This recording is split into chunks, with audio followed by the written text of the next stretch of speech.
Hi, I'm backstage stretching my quadriceps because once I saw a skateboarder do that stretch and he seemed very relaxed.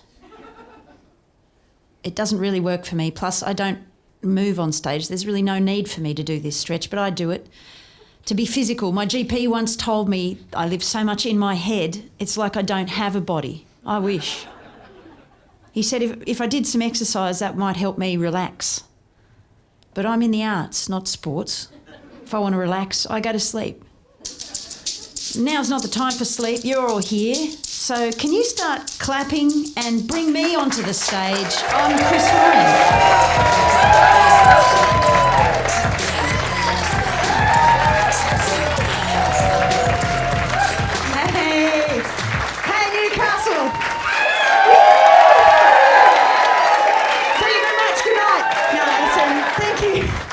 That's very nice. Thank you so much. I can't believe we're sold out. That really makes me feel so happy. I'm delighted to be here. I'm glad you've chosen to be here. It always amazes and delights me, not because that's a statement of the quality of this show. It's a good show. You've made a good decision. It's just I know you've got other stuff on, so you've made this choice. I appreciate it. What I'm proposing is I'll give you, I'll take your time and I'll give you my energy. And then hopefully by the end of this, we all walk out going, well, that was worth it. You know? Whatever that was, you know, like... Let's just see it as a first date, okay? That never has to be a second one if you don't want, you know? Unless we all come and sit in the same place. Anyway, we're going to just make the most of it. You in? Yeah, fuck yeah. Thank you so much. Thanks so much. You know, gurus are always telling us to live in the moment. And now, thanks to our phones, that's all we're capable of doing. Why would I sit with my sad thoughts when I can watch cats bash people online? I'm never happier than when I watch a cat bash its owner. Because the owner's breathed too loud or looked at it the wrong way and it's just like, bam, take that, Trevor, I'm sick of your face. You know? Who doesn't want to biff someone using him for content without permission? And I saw a cat punch a seal. What a time to be alive, guys. We're so lucky. I can't believe any of you are here. Like, not just on your phones in bed. That's where I'm going next, so thanks for coming. One of the few times I get reprieve from this personality is when I'm listening to music. And I was the other day. I was listening to music walking to the shops and I just started playing air drums, you know, just giving it the white man's overbite. The hi-hats. And I thought if someone was going past real quick in a car and squinting, they might for 1 second think, oh, she's probably in a band. But then I thought if a drummer saw me, they'd be like, she can't play drums. That would sound shit, like it's all over the place. So I stopped playing, you know. I was out at the pub, first sip of my drink, spilt some on my shirt. Like, what kind of adult can't drink, you know? Do I need a sippy cup? Couldn't look at anyone for the rest of the night. But I wanted to check if they were looking at me, you know, like a dog that gives you side-eye. And if I get a cold sore, then I need to go into witness protection. I end up overcompensating and just running up to people and going, I've got a cold sore, we're all just going to have to deal with it. And they're like, how'd you get in my lounge room? It's just weird, you work at the door.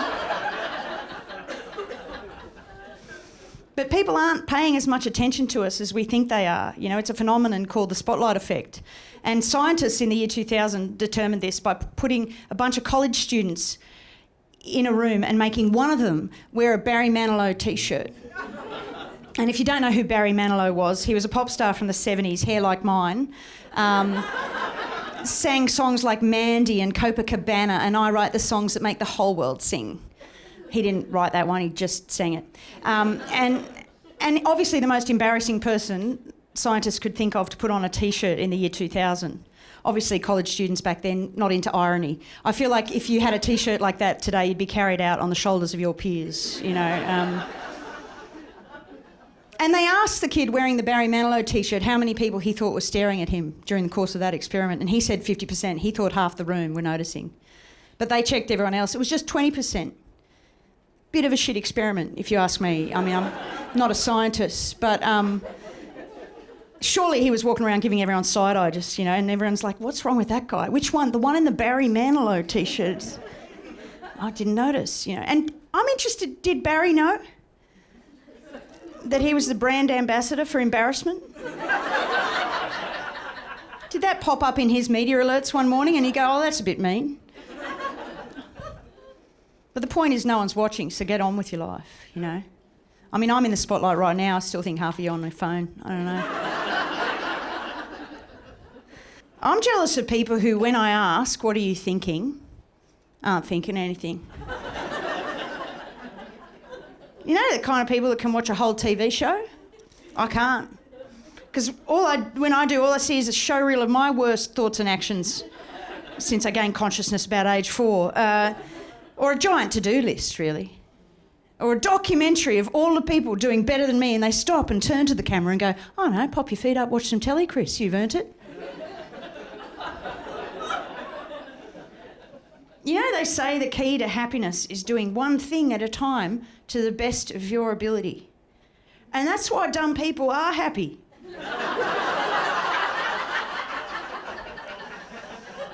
They can't have another thought in their head when they're watching telly. When they're watching telly, they're just going, oh, if she gets the next one right, she wins 20 grand. Isn't that great? I think that's what they're thinking. I'm turning 50 later this year, and I've been thinking about the woman I want to be. And I want to be calm. And if I can't be calm, I want to look like I'm calm. I want to look like Celine Dion or Nicole Kidman. They always get about like this.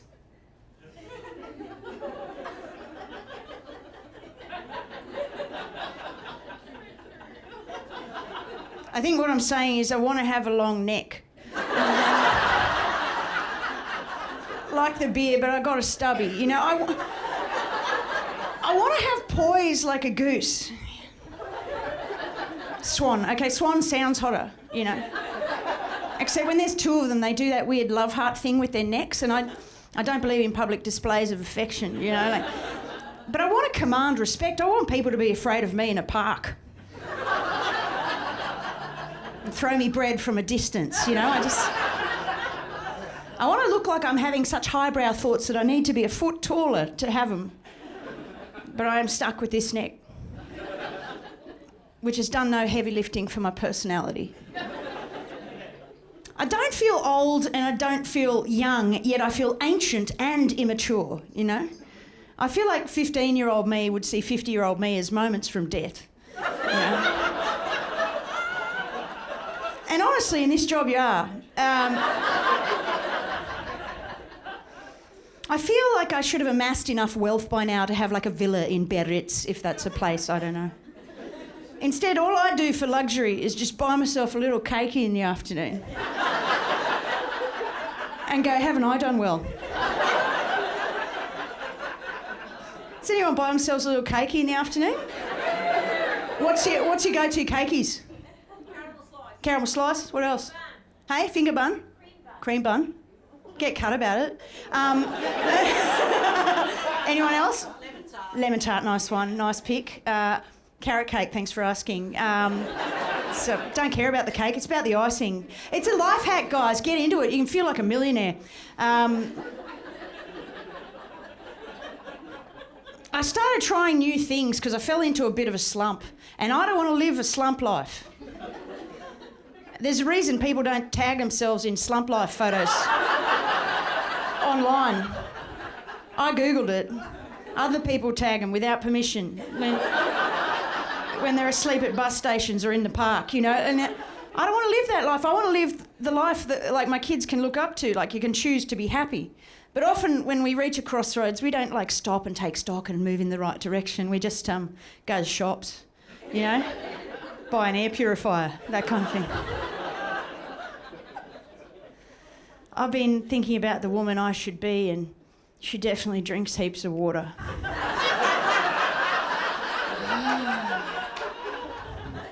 And stretches and that. And I can't be her because I can't even conjure her up because I get so bored. if she takes over and I suddenly start quoting Stoic philosophy and giving you tips on fasting and breath work? How is breathing work? I'm doing it right now. I've been doing it since I was born. This woman asked me the other day, are you a mouth breather? I said, I've got an arts degree. She said, it's not about that. Mouth breathers can get tetchy. I said, I don't fucking know, I'm just trying my best up here. As far as I knew, the KPI for breathing was remaining alive. Not even doing that right. I do try and fix my problems. I think if you're a thinking person, you try and improve yourself. But do you ever think your problems are just sort of built into your DNA? You know, like those smash-faced dogs that can't breathe? You know, humans bred those animals to have pointy ears and sit on your lap. The breathing thing was a fuck-up. And some people get cut when I say that. One guy yelled out once, nah, it's a feature. Righto. I suppose if you ding your car, that's a feature, isn't it? I mean, pretty sure the dog would prefer to have airways that function, but whatever. And when humans meddle with DNA, that's just called parenting, isn't it? And you never know how that's going to pan out, you know? Like, my dad's conflict avoidance and my mum's bluntness has just created this, you know? Like, I'm not smart and I'm not dumb, you know? I'm not mindful and I'm not mindless. I'm in the middle of the bell curve, neurotic, you know? But even creatures that have evolved to be shit, like the sunfish, have you copped that? It's like a giant floating head, weighs about 1,000 kilos. It's got shit fins, can't shut its mouth because it's got a parrot-like beak behind there. It's just like me, slack-jawed, asleep on a plane, just floating through the ocean. Like, what is it still doing here, you know? Some of us are just getting about, aren't we, against all odds? Anyway, what were you guys thinking when I said all that? Nothing else. Do you ever think in the future when they dig up our bones? Oh, and they won't. Our bones will be dust and we've done nothing remarkable. We're all the same, we just live in different houses. But if they did, you know, I think they're going to be able to read more than our DNA. I think they're going to be able to tell what kind of lives we led, how many chips we ate, that kind of thing. And I'm concerned about the optics, you know. I don't want some future paleontologist holding up my skull going, ah, lass, poor Chris. Spent too much time on Instagram. You can tell from the stubby neck. It didn't make her happy, you know. Is it wrong that my decision to, like, live a good life is that I want to be seen to have lived a good life rather than just enjoy the benefits of actually living one? But sometimes you just got to fake it till you make it, don't you? I mean, sex, obviously, but sleep is another one. And maybe living a good life and being happy, you know. I do think about the woman I should be, and she definitely meditates. Does anyone meditate? No, yes. There's always one that says no for the whole crowd, and then there's... Do you meditate? How long have you meditated for? Since when? See, that seems to be answering a question with a question, which is, I mean, it's an option. How long have you meditated for? 6 years. And how long do you do it at a time? 20 minutes. Good one. How's it going? Still. See, no one ever sells it to me. Do you know what I mean? He said he's still alive. Once I asked a woman how it is, and she just went, "It's above neutral. It's better than not doing it." You know. I'm not sure it's better than having a cakey. Meditation, they say it's supposed to put you in a deep state of relaxation, but it's like volunteering to be locked up with your high school bully. You know? Like, anytime someone tells me they meditate, I go, oh, that's great. But what I'm really thinking is you're just going for a wank and a nap, mate, aren't you? That's what I do. I'm listening to a meditation app that tells me to do the next thing I'm going to do in my life with quality, as if the most important person in the world is watching. And that's a lot of pressure, isn't it? Like, some things are aided by imagining Ryan Gosling's watching.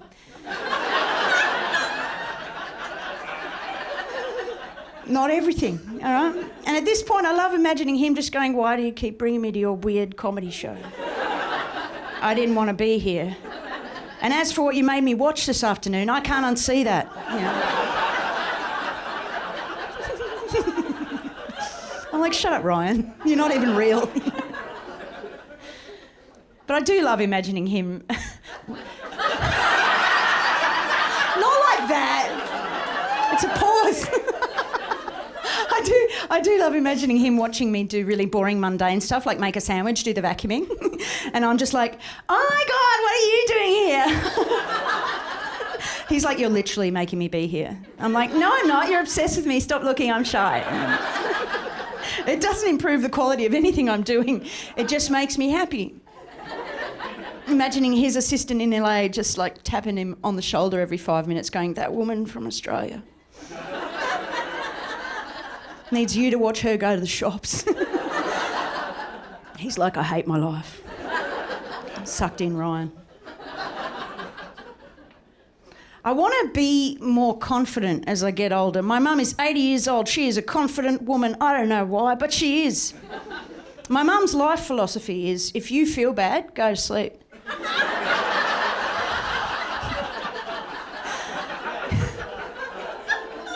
You might wake up happy, you know. My mum has a harem of gardeners for her estate. I say estate, she's got a backyard, you know. She likes to be in control of the garden, you know. She'll yank a kid off a skateboard and go, here's $20, get rid of those leaves, you know. Like, she was on the front patio with Graham, the OG gardener, number one, and all that had to happen was she had to pay him the cash they'd agreed upon. And then Mum got a phone call from her sister, Auntie Jill. And look, like any phone call between people over 70, it didn't need to happen.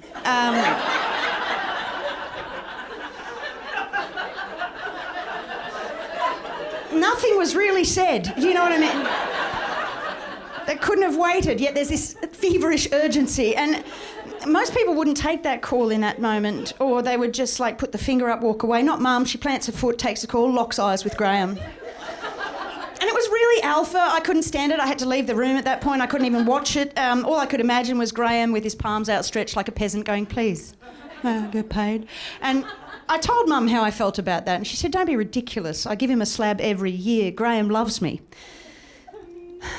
So yeah, I would love to have the confidence of a middle-class white woman who takes a phone call when a tradie's waiting to get paid. I can't imagine, you know. I do want to get more confident as I get older, but I fear the only way for me to do so is to stop giving a fuck about how anyone else thinks or feels, you know. There is a fine line between confidence and oblivion, isn't there? And I can't say the word oblivion without thinking about a quote from heavyweight boxing champion Mike Tyson when he lost a fight. And he just went, I don't know, man.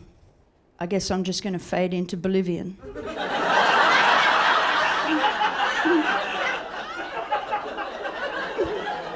And that's the quote. He didn't correct it. He just said Bolivian instead of oblivion, and it's one of the things that makes me happiest in the world. I think about it almost every day.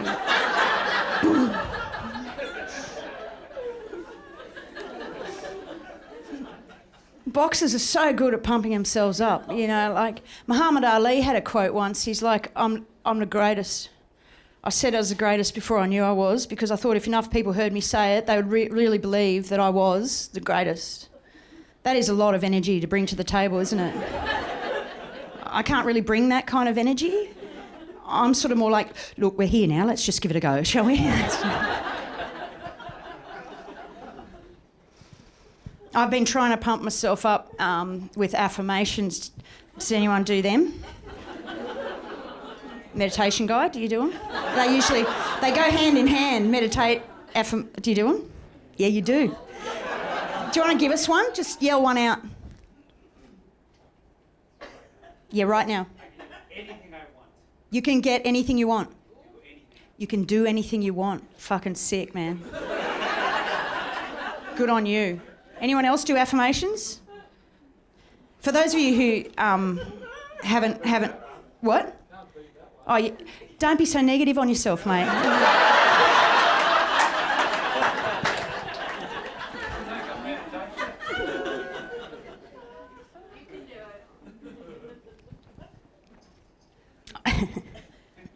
For those of you who haven't learnt philosophy off Instagram like I have, affirmations are positive statements you say out loud to yourself to counter the negative self-talk in your head, you know. If you don't know what negative self-talk is, what are you doing at comedy in general, and this show in particular? No, I've been trying to do affirmations, but they go against every grain in my being, okay? They feel toxically positive. I can't do it. I used to try and freestyle it and make up ones, but it became like an argument between an old married couple in my own head. So I had to end up getting generic ones off the internet. So I'm going to do a couple in the course of this show, and what I want you to do is just sort of watch the transformation. Okay, so this is before. Here we go. I feel glorious, dynamic energy. I am active and alive. I might have to try another one.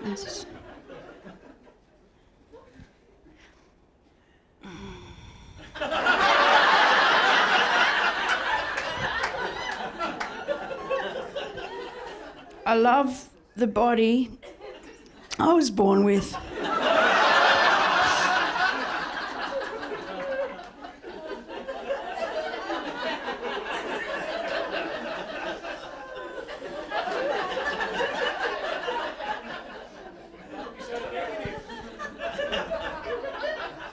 I do try and be optimistic. But every morning when I look in the wardrobe, I'm like, who bought this shit?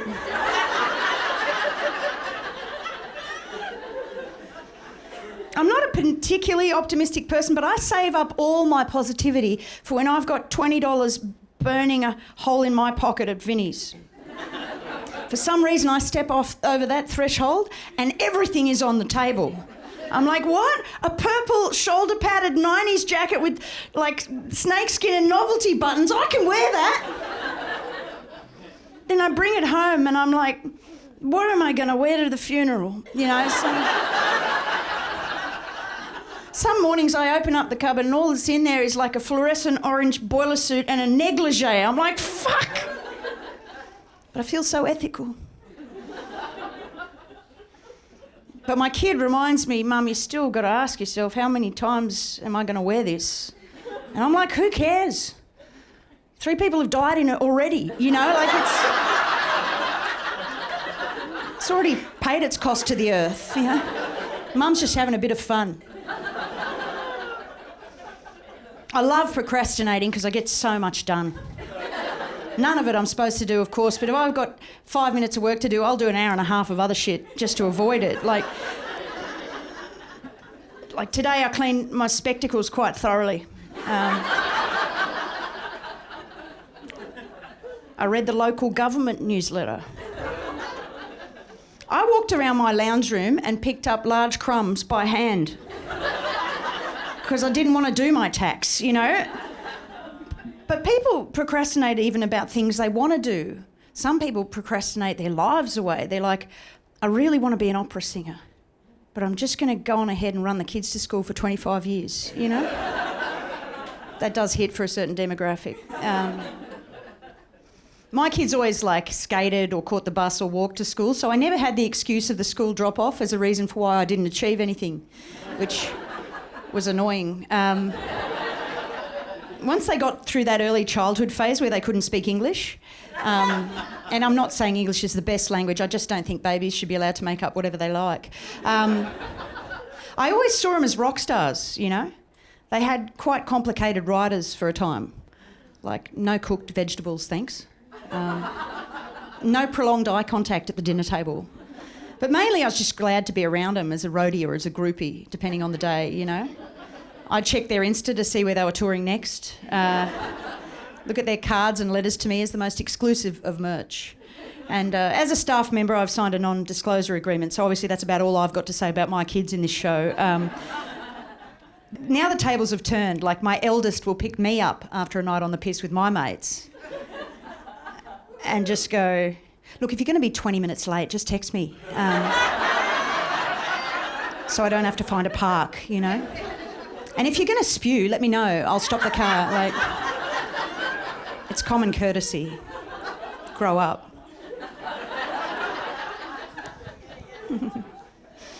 Oh dear.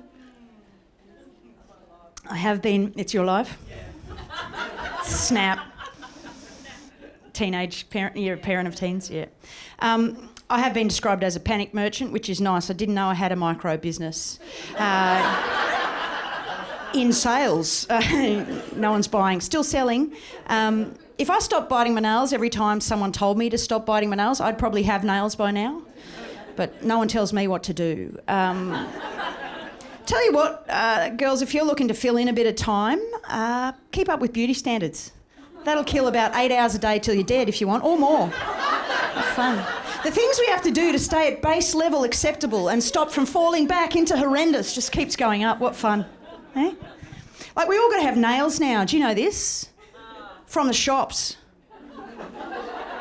I've always bitten my nails. It's just part of the rich tapestry of what's going on. But I got jealous, went to the shops, got some talons. And mainly I just looked at them, patted them, drummed them on stuff. Started getting very expressive. I'll have 250 grams of ham, thanks. You know. And they were great for like 6 to 8 business days. And then they just started falling off individually, not as a collective. That'd be too helpful. It's a good look, though, if you want half your hand to look like it belongs in a porno. And the other half to look like you've been dragging it along concrete. That's hot. It's so hot. And lashes. What the fuck's going on with lashes, girls? Why do we have to look like we've evolved to survive a sandstorm? I mean, I'm not a camel, you know. I'm from Irish stock. We got short lash energy. I'm not going to give you a languorous, seductive blink. I'm busy. But I got a serum, okay? I got a serum to grow my lashes because you can do that now. I don't even know what I'm doing it for. I used to mock bald men for doing this to the top of their heads. Here I am trying to grow hair where it doesn't belong. Trying to get rid of it where it does. What? I wouldn't even like someone who liked me more with long lashes. Do you know what I mean? Like, am I trying to be taken seriously in Mecca Cosmetica, girls? Is that what's going on, you know? I've got an arts degree.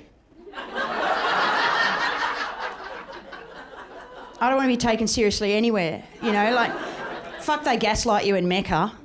They do. I went in there the other day and this woman ran up to me like it was an emergency.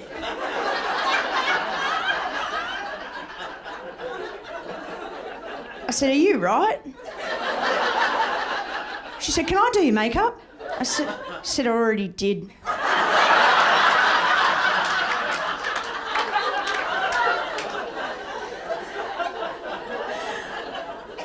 She said, "Don't worry about that redness around your cheeks, we can fix that." I was like, "I fucking wasn't, Tiffany."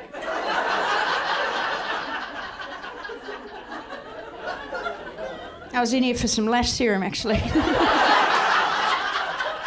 Never ends. My mum's 80 and she said, "Should I get my eyebrows tattooed?" No, Mum. Like, what for, the photo shoot? Are you taking on a lover I don't know about, you know? Am I going to be 90 years old in a nursing home going, "Oh, I should have got them lasered when they were black, fuck." Shoot me now. And I'd love to stop and get off this hamster wheel and just form a club, but we all got to stop or it keeps going, you know? Like, we got to stop waxing and plucking. Plumping and priming, highlighting, extending, reducing, minimising, tinting, lining, embellishing, glowing. Ditch your fillers, the nips, the tucks, the microdermabrasion, the face yoga, the lotion, the peel, the tonic, the shimmer, the matte finish. But if I formed that club, none of you cunts would join it.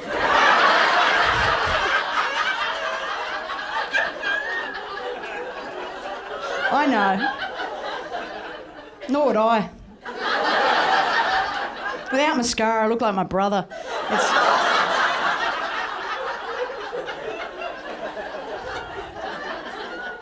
And I'd miss Mecca for the pampering alone. My goal when I go in there is not to buy something, it's to have someone touch me on the face. I'm so void of human contact, someone rubbing lotion in my skin feels like love. And if you haven't had someone feather concealer under your eyes, you've not lived.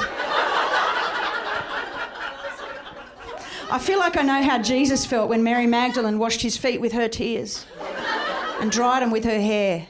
It's like, I'm not buying anything, but God, this feels good, you know? I don't know, I think beauty is making people and places ugly. I went to Byron recently and did the coastal walk. And I didn't see any whales, but I did see some influences in the natural habitat. I saw a mother and daughter in matching activewear. And I thought, no, that's nice, you know, some outdoor time, mother and daughter bonding, that's nice. But I got up close and Mum is live streaming and narrating this for the good people of the internet, just going, go Velvet Rose. You've nearly done it, love. You've nearly done 300 steps to the top of the lighthouse. Good on you. And I've never had that kind of positive parenting in my life, obviously. So I just got in shot and went, she didn't fucking run it, calm down.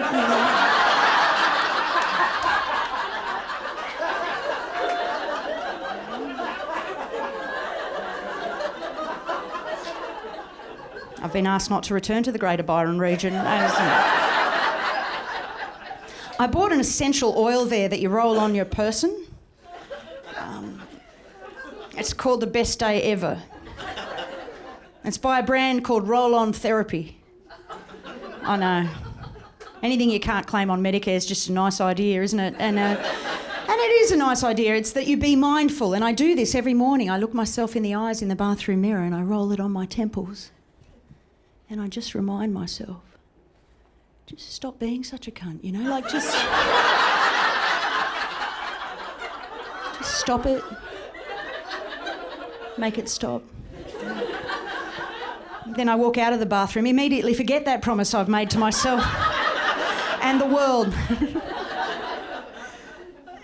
And you know, how much is the best day ever? $30. I don't know what you do when you run out. I can't go back to Byron, but I think you're better off just using tomato sauce anyway. Just dab some on your cheek every morning. And the thing is, people would remind you. They'd be like, you got a bit of sauce on your cheek? And you're like, thanks, mate. You have a good day. He's like, are you going to rub that off? Absolutely not. I'm having the best day ever. Thank you. Thanks for asking.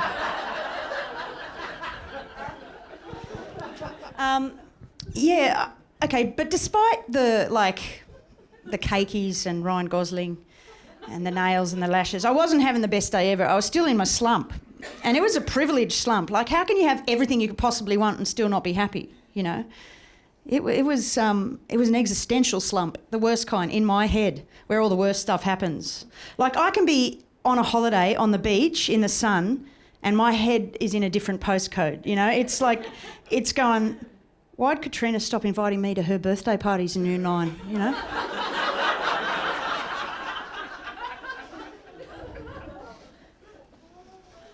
I mean, our phones have given us cat videos, for which I'm grateful, obviously, but they've taken away our ability to have long, boring, meandering conversations with our friends, you know? And on the surface of it, that sounds great, like we've improved chat, but I don't think that's the case. Like, I can't even... If I talk to my best mate, I've got to summarise it in 1 minute or she can't concentrate, you know? I miss those long, meandering conversations. Like, do you remember having sleepovers in high school with your best mate? They were the best. Like, I don't know about you guys, I'd just like make up dances in the corridor, learn the lines to my favourite movie, The Blues Brothers, you know, ring the radio station trying to win movie tickets, and then just grab a big bag of salt and vinny chips, lie in bed and talk all night, you know, about boys, about the future, about how we're going to be living in a cool apartment when we're 20, you know.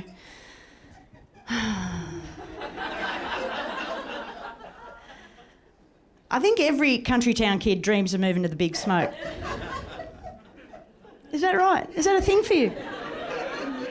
Nice. Ooh. Where'd you grow up? Katoomba. Did you move to Sydney? No, Newcastle. Newcastle. Fair enough. That is bigger. I mean, I suppose that is a thing. Yeah, I think every country town kid dreams of moving to the big smoke, you know, just showing up in a city like Sydney with nothing but a backpack of hope, some AirPods, and their whole lives ahead of them, you know. I moved to Sydney last year, age 48, from Canberra. I wanted to move there 30 years ago, but I thought it was too expensive.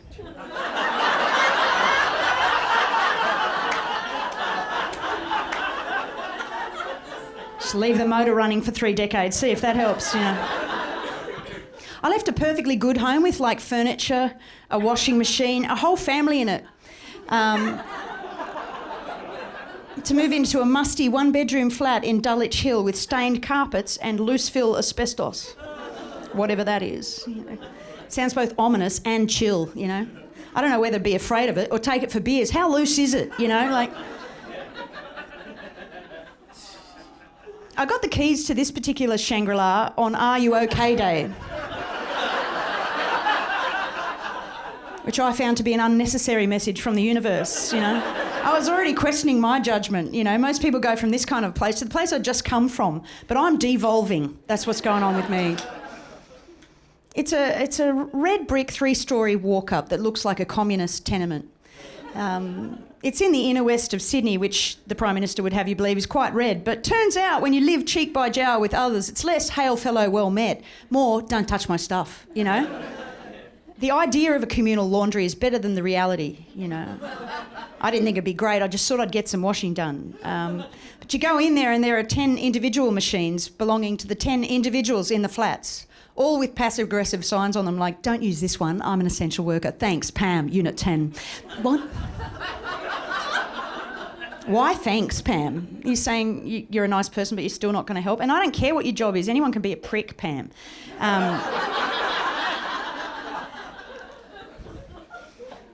When I bump into my neighbours in the stairwell or at the bins, I give them that look that says, I see you. I just wish I didn't, you know?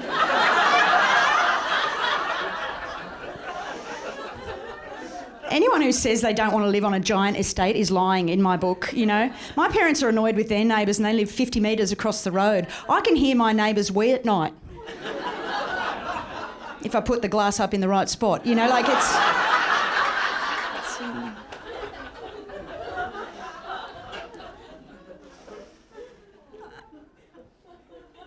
When I was a kid, we moved heaps, but the family that I helped make, we only had one family home. Thought we'd be there 2 years, and before we knew it, 20 flew past, you know. Full of memories, that place.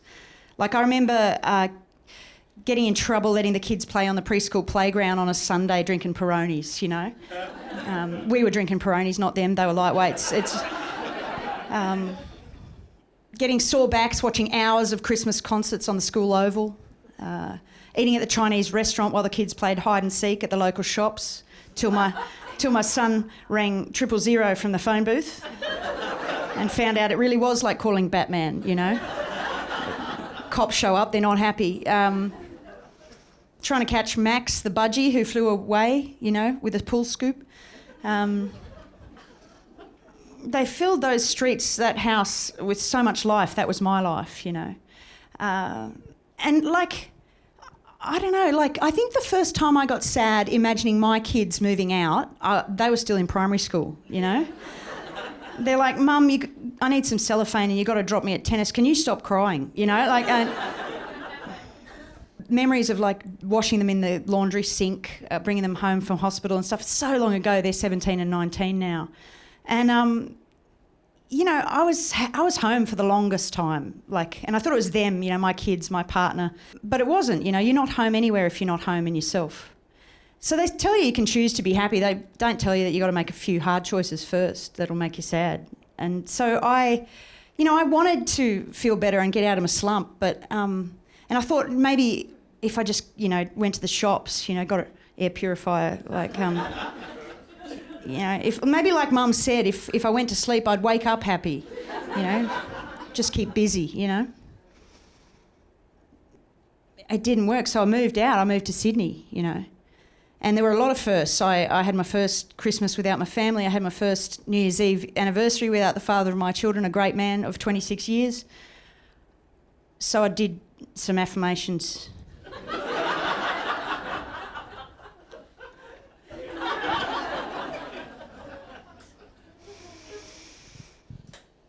I radiate confidence, self-respect, and inner harmony. Nailed it.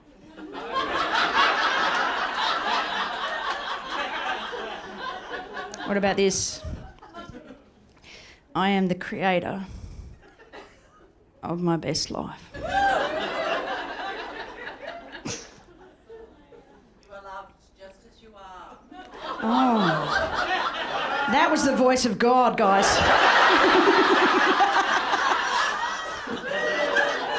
Did you hear that? We got that on video, mate. I'm going to fucking watch that back 100 times. So don't worry about it. So I moved to Sydney. And on every street corner there's a pub with trivia in it. And I fucking hate trivia. I resent that they've brought IQ testing into the pub. And I'm not buying the rebranding of nerds as winners, you know. Assessing my grasp of geography over a beer doesn't make it fun, dorks. Just spoils getting pissed, you know. And if I'm killing my brain cells, I don't want to demonstrate how I'm doing that in real time, you know. Can't we leave some things a mystery, you know? But if life were more like trivia, at least you know you're getting the answers right every now and then. Like, people will pat you on the back if you know the capital of Burkina Faso. But if you ask me whether moving to Sydney was the right thing, I don't know. I made a decision and I'm making it right, you know. When I told Mum and Dad that I was separating, Dad went, "Oh, that's sad, love, but we're behind you." And my mum said, "I think you're being selfish."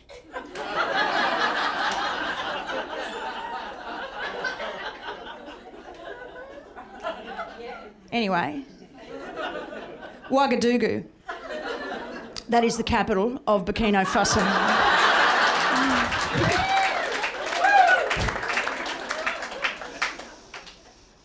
When you make a massive decision in your life, you think you're going to need a help desk to field all the inquiries that'll come streaming in, you know? Like, you'll need a team of corporate communicators and some streamlined messaging, you know, like, thanks for your call. Chris is doing very well. It's an amicable separation. She's moved to Sydney. All is well. Thanks for your call. No one's calling, you know, they got their own shit going on. Like, if you tell someone you've separated with someone you've been with for 26 years, they'll go, like it's a communicable disease, you know? But if you tell them you left your laptop on a bus in Perth and you're never going to see it again, they're like, "Oh, God, are you all right? How long do you have it for?" And if you say a month, they're like, "Oh, sit down. Is there anything I can do?" You know? I got a call out of the blue at that time from a woman I hadn't seen for 30 years. And she saw my Instagram and said, "Have you moved to Sydney?" I said, "Yeah." She said, "Have you separated?" I said, "Yeah." She goes, "Happens to the best of us." Which is an interesting phrase, isn't it? I mean, obviously I'm not the best. And the thing was, she had separated, but she hadn't even told her own best mate at that point. Yet she calls me out of the blue, you know, to tell me, presumably because I'd separated and I wouldn't judge her. I do judge her.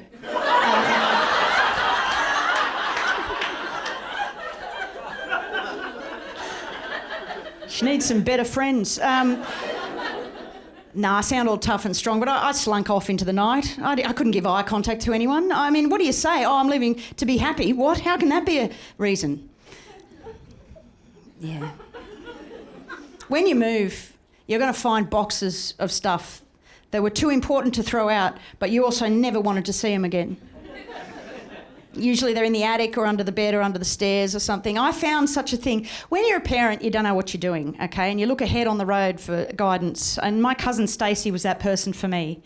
And when I had my firstborn, she sent me this thing in the mail. It was a Royal Dalton porcelain oversized dummy that opened on a hinge. I rang her and I said, "Stacey, what is this?" And she went, "It's for your baby's first teeth." I went, oh, that sounds reasonable. Is that what parenting is? Righto, I'll do that. So I found this box of teeth, and I don't have room in my life for a box of teeth. You know, it's like, but if you throw it out, oh, obviously you hate your children, but you keep it and you look like a serial killer of babies. Like, what the fuck? You know, what is the in-between? I put that on Instagram? I don't think so, you know. So I did. I did what I thought was right. I just put it back under the bed. The kids can deal with that when I'm dead. It's like, there you go, kids, you're so smart. There's some mementos in climate change. Good luck. And when you make a big change, you wonder, is it a phase or a good decision? You know, I've had a lot of phases in my life. Like, once I took up mosaicing for 3 months. I got myself some tile cutters. I went to the shops and I just got all these broken tiles. I made one photo frame, cut my fingers and then just left a giant pile of tiles in the garage forevermore, you know. I took up life drawing for 6 months, mainly because I'd never been given sex education as a child. And the only things not hung after that 6 months were my paintings. I know, worst joke in the show, keeping it, don't care.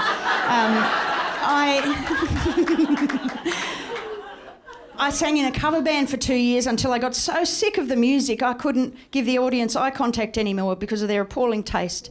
And I do wonder sometimes, is moving to Sydney a phase, you know?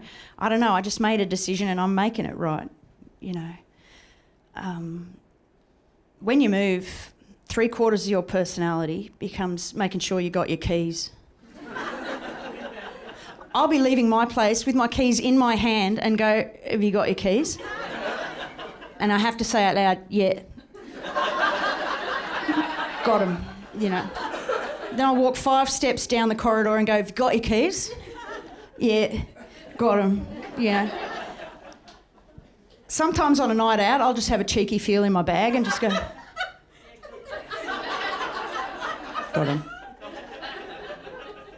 I went to the public pool and I left my keys and my phone in the wrong pocket of my bag, and I went running up to the attendant. I was like, someone has stolen my phone, and then my phone rang.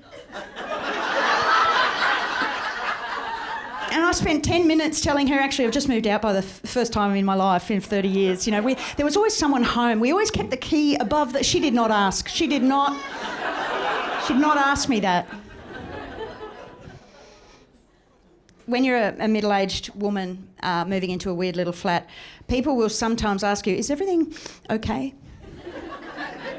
And what they mean by that is, can you refrain from giving me the details, or are we going to get weird now, you know? And when you say, no, it's okay, it's amicable, it just had to happen, then women, some of them my age, their eyes light up. And it's not necessarily they're thinking about the freedom and independence, they're thinking about buying new homewares guilt-free.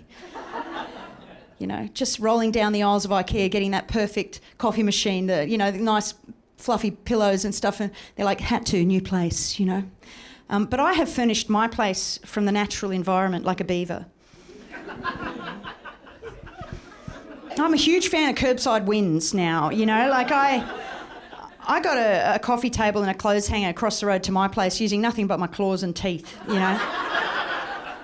I got a weird mat off the internet that's like memory foam, so it's sentient, you know. It fixes problems you didn't know you had. You can have a loud day at the shops, put your face in that and forget everything, you know. It's become the cult leader of my household. It's more popular than the couch, you know. Like, people come in and they're like, oh, this is a shoes off house. And I'm like, is it? And then we all take off our shoes and lie on it like we are in a cult. I don't know why I'm telling you this. It just makes me happy, you know. I used to think the key to happiness was getting whatever you want whenever you want, but I don't think that anymore. Because adults aren't that happy, and we got more money than kids, you know. Do you remember when you only got what you want, like, on your birthday or Christmas? And even then it was just close. You'd be like, that'll do. I was reminded how happy kids could be the other day. I was by the road and this car goes past slowly, and this kid out the back window just puts a plastic dinosaur out and locks eyes with me.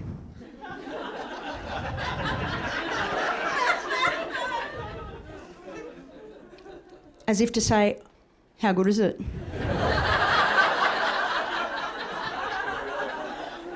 Also, I got it, you don't. You know, like, kids are happy with the dumbest stuff. They'll find a bit of silver chewy wrapper on the floor and just go, it's treasure. You know, do that as an adult, people think you're mental. They're like, what's wrong with Chris? She showed me shit on a stick like it's a miracle. It is a miracle. But I'm like that with my new stuff now. I'm like, sit on that chair, got it for nothing. From Facebook Marketplace, how comfortable is it? You know? Lie on the weird mat, it'll solve problems you didn't know you had, you know. What about this French brand name spoon? I found it on the road. It's been run over, but it works. When you move, you do have to leave your old mates behind, and that sucks. But acquaintances start doing the heavy lifting for friendship. You know, like if I see a bus driver twice, I'm asking as the +1 at my cousin's wedding, you know? It's in the Hunter, you'll love it. He's like, I'm married, what are you doing?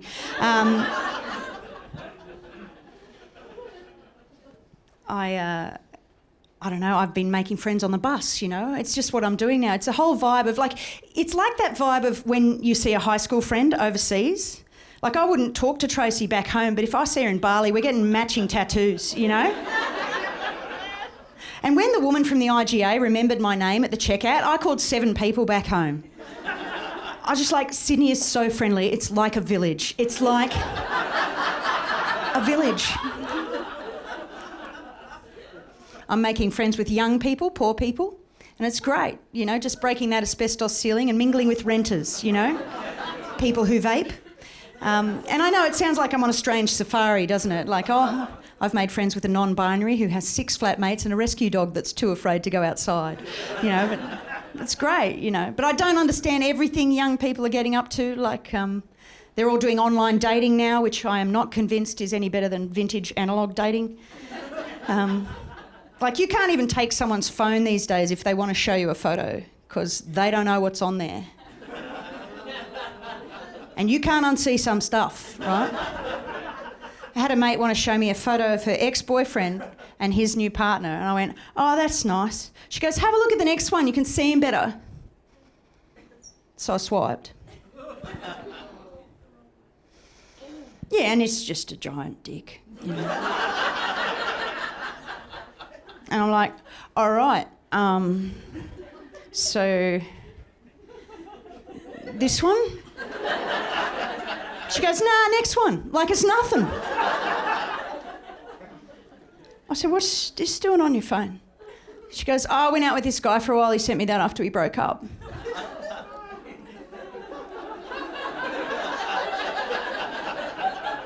Why? She went, oh, he wanted to get back together.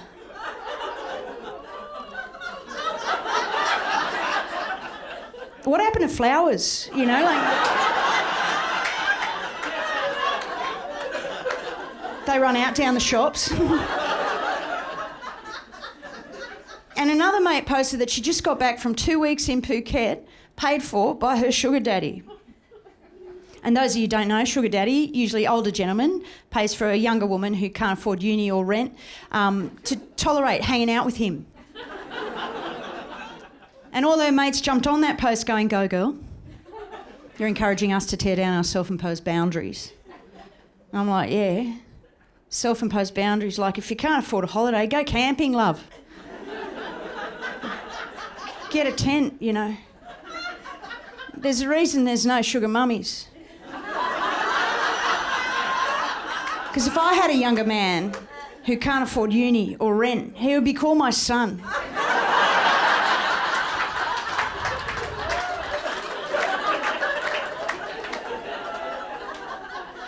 He wouldn't be getting 2 weeks in Phuket, I'll tell you. He'd be getting some night shifts at Woolies, you know.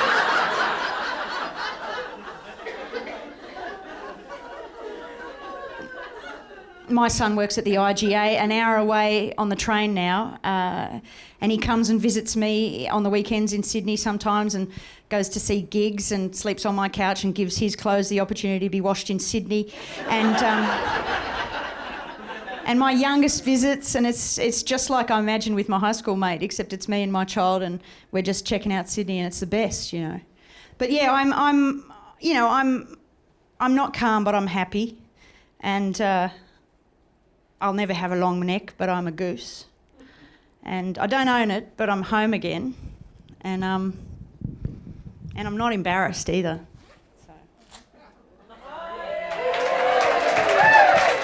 Thanks very much. Thanks to Newcastle. Appreciate it. Good on you.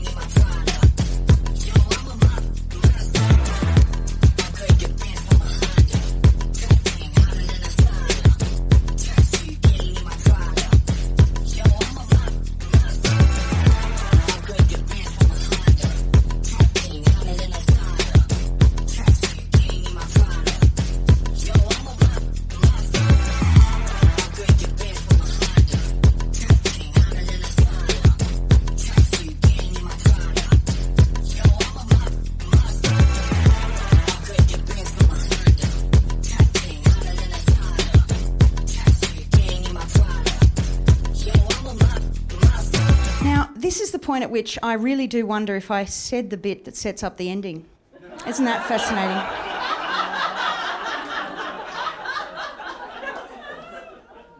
Interestingly, I don't think I have.